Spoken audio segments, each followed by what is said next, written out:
Chère assistance, chère assistance, il est dit que nous n'honorons nos poètes que lorsqu'ils sont morts.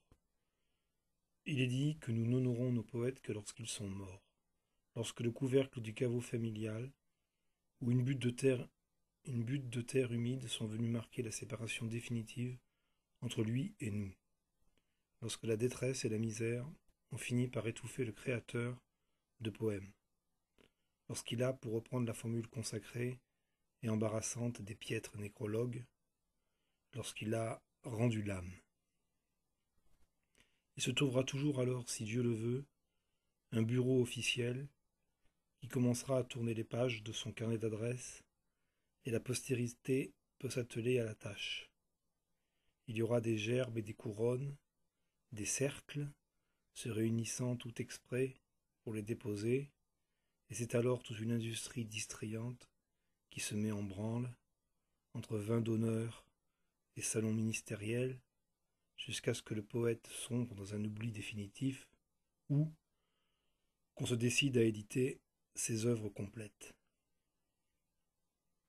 Alors on organise fêtes et cérémonies pompeuses, on redécouvre toutes les facettes de l'œuvre du défunt, on s'escrime à l'exposer en pleine lumière, bref, on en fait un événement. La plupart du temps, dans l'unique but de se distraire un peu de l'ennui pour lequel, après tout, on est rétribué. Et n'est-il pas vrai que, chez nous, ce n'est pas le poète qu'on honore, mais le monsieur du ministère de la Culture qui prononce le discours de bienvenue, le monsieur du fonds d'archives, le comédien le récitant. Hölderlin se retournerait dans sa tombe face à tant d'apparats, de mondanité culturelle, de bavassages pseudo-artistiques dont il ne ressort rien que de l'impudence.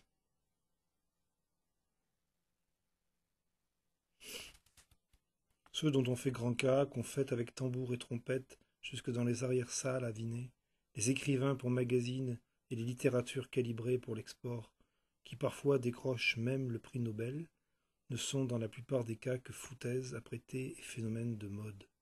Ce qui compte en littérature, c'est uniquement ce qu'il y a d'originel, de fondateur justement. Ce sont des gens comme Jean-Arthur Rimbaud.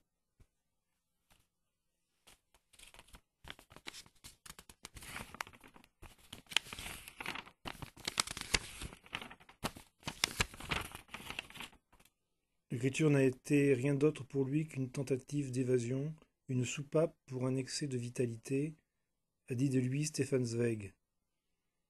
Pourtant la force du torrent rimbaldien ne saurait se résumer à l'évacuation d'un trop-plein d'énergie, car la poésie était pour lui non un refuge, mais son monde originel. Jamais la religion ne l'a mis à genoux, nota également Zweig, qui vénérait profondément Rimbaud. Jamais la religion ne l'a mis à genoux, nota également Zweig, qui vénérait profondément Rimbaud. Et pourtant sa littérature n'était rien d'autre qu'une religion, universelle bien entendu, libre de toute attache, historique ou autre, triomphante à travers la crasse et les souliers déchirés. Et c'est aussi cette religion qui a conduit à sa chute, qui l'a mis à genoux. Toute sa vie était suspendue à sa saison en enfer, son cœur ne battait que par ses illuminations. Toutes les richesses de Harare, toutes les fortunes du monde ne servaient à rien. Peu à peu, il s'effondre, se recroqueville. Et le voilà qui, saisi par le délire, demande à genoux l'illumination ultime, celle du Père éternel. Seul celui qui supplie le Père éternel a l'espoir de subsister, de pouvoir dire comme Rimbaud, ce n'est rien, j'y suis toujours.